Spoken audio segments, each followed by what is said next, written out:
Am I the jerk for having seizures and wanting my property back? I, a 22-year-old female, have psychogenic non-epileptic seizures, PNs, and I am autistic. When I get extremely stressed out, my brain and body don't know how to react, and I have an event, pass out and convulse for a few minutes. I have terrible scars on my knees from falling due to passing out and hitting the ground hard. I have been to the hospital a few times for this, and in the span of 2 months, I had 116 seizures. I used to have a friend, let's call her Autumn, that I was childhood friends with. We have had many fights resulting in long breaks over the past 7 years. Every time, I thought I would not go back to her as I knew she wasn't an amazing friend to me. However, it is hard for me to make friends and I had a deep connection with her, so I would do anything to make up for it. I started noticing narcissistic qualities, not diagnosing obviously, in the past few years as people started pointing them out to me because I had a hard time seeing how I was being treated. For those 2 months of many seizures, I was walking on eggshells around Autumn. She and another friend had purchased a watch for me to be able to monitor my seizures before they started getting very bad, and it was given to me as a gift. Autumn was having some financial struggles and my boyfriend helped her out and gave her approximately half of what the watch had cost, evidently covering her half. I had some very important games to my sister and me that I left at her place before our falling out. I asked a mutual friend to retrieve the games as Autumn scares me, and once I had gone no contact, my seizures stopped. I received a text recently from her saying, I am forcing the mutual friend to be the middleman, and I should have asked for it back myself. In return for my games, I have to return the watch that was a gift, and her part had been paid for by my boyfriend. I still need this watch as reading the text made me pass out of a chair and convulse on the floor. I strongly believe Autumn is a major factor in my condition, and any contact sends my stress to the point of seizures. My boyfriend is dealing with it now. I have blocked Autumn on everything. Am I the asshole for my beliefs of 1. The watch is mine and paid for through my boyfriend. 2. I shouldn't be given an ultimatum to have my property returned. And 3. Using other willing participants to contact her as I know it's not healthy for me. There's a lot more, and 2 sides to every story, but Autumn invokes massive fear in me that my brain can physically not handle. She easily distorts my reality, and has a hold on me no other person I've met has. I want to know if I am wrong in this situation because she makes me feel bad, and I can't understand if it's because I'm in the wrong, or if it's because I'm being treated unfairly. You are not at fault here. Your therapist recommended no contact, so there's no question about what to do. Gifts are gifts. There are no takebacks. You definitely need to find out what a professional thinks about your situation. If she tries to take back the watch, ask her to return the games and the money your boyfriend gave her. Am I the jerk for telling off my best friend when he degraded the woman I want to ask out? I've known Abby for at least 2 to 3 years distantly. We were friends of family. About a year ago, we started hanging out more. I initially thought Abby was aloof and honestly unfriendly. She always kept to herself in social situations and was hard to get to know. One day, during a family and friends gathering, she came up to me and asked if I wanted to go for a drive out to some waterfalls. The rest is history. She is basically a hidden Celine from Underworld or Black Widow type. She knows a little about a lot. She is very into cars and spent time repairing a classic truck. She does boxing, archery, quilting, and homesteading. She is a complete jack of all trades. She has gotten more relaxed socially within the last year. Since then, we've hung out with my friends sometimes and her friends, and we all get along. I was shocked when I told my best friend I wanted to ask her out, and he immediately shut it down. He said, "Well, you're an idiot. Why would you ask that out?" I was really blindsided and said, "I thought you liked her. What are you talking about?" He proceeded to say that he didn't mind her, but apparently his mother, who is friends with her mother, had talked about her being wild. She apparently had a rough childhood and was really messed up. He went on to say she had a lot of abuse in her past and her previous boyfriend passed away. He listed a whole bunch of other things that honestly sounded like she was given the most awful character backstory ever. He proceeded to say that she might be fine now, but she would never be normal or stable. Essentially, he asked why I would want to date someone crazy. I got angry because the way he was talking about her was so degrading. She's already been ruined by her experiences, she doesn't let anyone touch her, and she is apparently borderline, he said. I asked how he knew so much, and he said that he just knew from gossip. None of this had ever been confirmed. I asked what her mother had said, and he replied, "Well, she's never said anything, but we just know." I snapped. I told him he was a fool, and if he hadn't actually heard something from someone themselves, he should take it with a grain of salt. Either way, it wasn't his business what her mental health was like. I said it sounded like he was jealous or being vindictive, and asked if she had turned him down. He wouldn't answer me, so I chewed him out and left. He whined to his mother, and now everybody is weighing in on whether I should or shouldn't date her, when it's my choice. Am I the asshole for telling him and everyone else to mind their own business?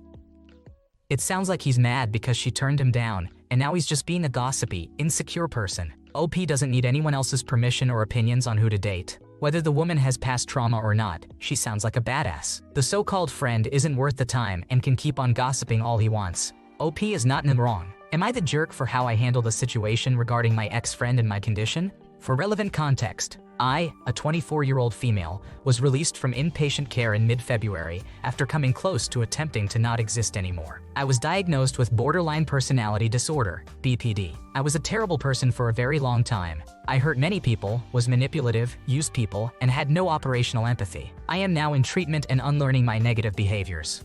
S is one of the last 2 friends I have who knew me during high school. He is one of the many guys I dated, and one of the 2 I dumped immediately after prom, the other being his best friend a year later. He has stuck around. I have apologized many times. He has forgiven me just as many times and defended me when people spoke poorly of me. In turn, I have offered emotional support numerous times and have encouraged him to seek the treatment he needed. These offers were always rejected. I let him know I was released from inpatient care and, a while after, my new diagnosis of BPD. We caught up. After a few months, he was not doing great.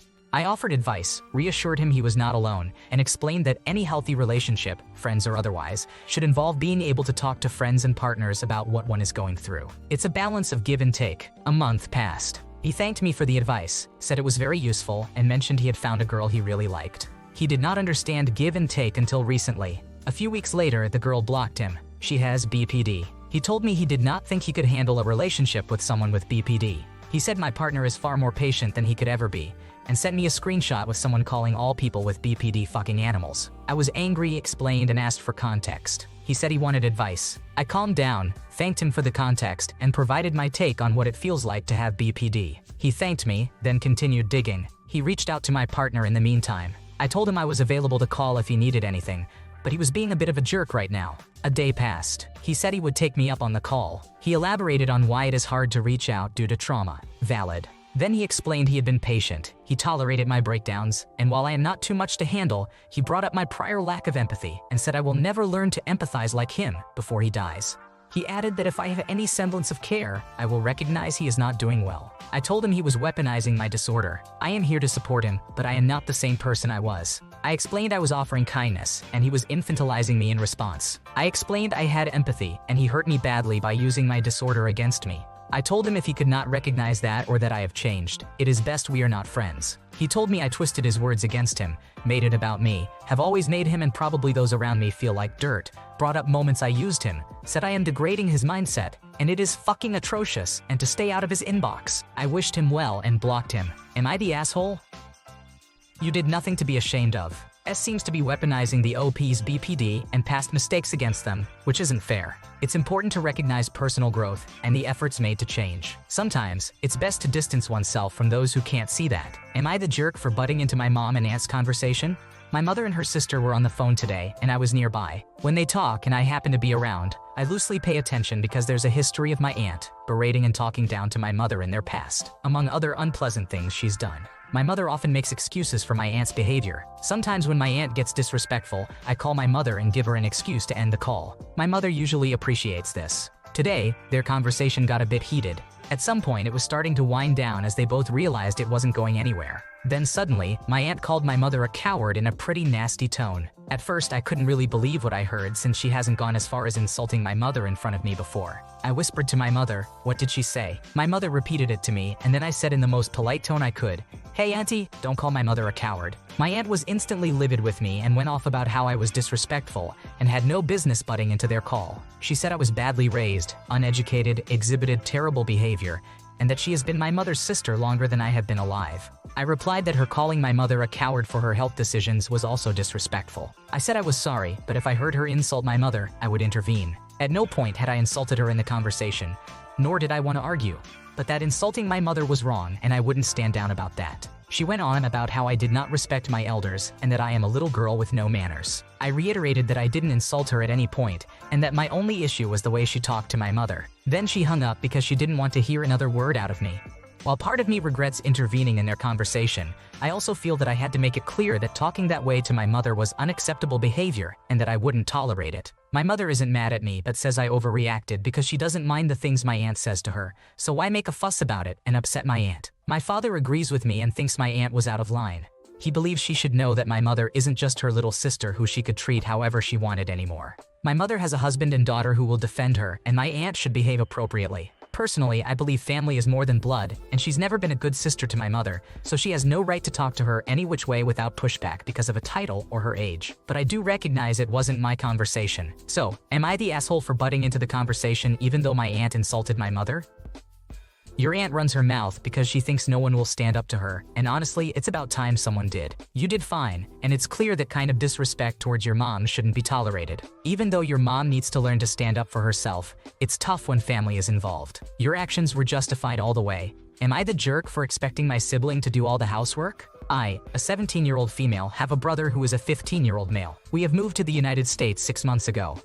This all started when I turned 17 this year. My birthday present was to get a part-time job to help my mother pay the bills. I understood what I had to do and continued to both work and do housework at the same time. Things got really complicated this summer because I had to work more hours and attend summer school. I attended summer school because my grades got messed up when I transferred, and I had to make up for it. Working 5-hour shifts and studying at the same time wore me down. I complained to my mother about my workload at home and said that I wanted my brother to do all the housework because he doesn't have to work like me. She scolded me and said I shouldn't compare myself to or be jealous of my brother because he does not stay home by choice. She explained that no one is going to hire a 15-year-old and that summer school just ran out of slots for him. My brother overheard the conversation and said that he already did all the cooking for me since I was at school. I was mad at this point that both my mother and my brother were not hearing me out. Things escalated when I said, well, fuck me for trying to get my life on track then. I guess I won't be going to summer school anymore. This pissed my mother off even further, and she said that I am the older one and should be helping my brother. She said that when he grows up, he'll have to do even harder work than I do, and that blood is thicker than water. My brother even said, you work and study for yourself now, do you? To prevent things from getting worse, I ate lunch alone. I now have some time to reflect, and I'm still not sure why I'm in the wrong here. I guess I might be the asshole because I talked back to my mother. I feel kind of guilty too, since my mother has worked all her life and still has to get home and take care of me. As for my brother, he might be upset because suddenly he has more chores to do, and he thought it was unfair to him. Am I the asshole for expecting my brother to do all my chores since he stays home and does not work? Adulting means having to juggle work, study, and chores all by yourself, so getting the hang of time management now is crucial. Expecting others to pick up your slack isn't fair. Everyone has their own responsibilities. It might be tough at first, but putting in the effort to figure out a routine will save a lot of stress down the road. It's all about learning to manage your time effectively. Am I the jerk, not lending my sibling $5 for their master's program? My mother passed away several years ago and left me, a 29-year-old female, the house we lived in together. I moved into this house with her when she got the mortgage. I always paid half the mortgage as well as half of the down payment. Our plan was for me and my future family to live with her in that house as a multi-generational household. 2 years after moving into the house, my mother was diagnosed with terminal cancer. She passed away 2 years later and made a will, leaving my older sister, a 31-year-old female, a car. My sister took possession of the car and totaled it before my mother passed away. During the pandemic, due to issues with the mortgage company accepting the probate paperwork, I had to sell the house for just a little more than the mortgage amount. A year and a half after selling the house, my sister called and asked me to borrow $5,000 to pay for her master's program for the semester because there was an issue with the financial aid from the Department of Education. I told her I couldn't lend her that much money. I have lent her smaller amounts to help pay her rent over the last couple of months, even though it meant I had to pay a late fee on my rent so she wouldn't be evicted. After 2 moves, our first new home flooded. I had emergency root canal surgery, and I had to replace our car. There isn't that much money left, so I started trying to help her find other ideas. She refused to listen to me and got hostile, saying that I could help if I wanted to and was lying about having the money. She said I just didn't care about her, and neither did Mom. She claimed that she should have been entitled to an equal share in the money from the house sale, despite only living there for about a year between graduating college and moving in with her fiancé. She complained that asking me was her only option because she had already borrowed from our dad. Her recently ex-husband wouldn't let her borrow from her retirement, and she has started filing for bankruptcy against my advice, but at our father's prompting, so she can't get a bank loan. So, am I the asshole for not trying to come up with the money to lend her so she can start her degree program when she planned?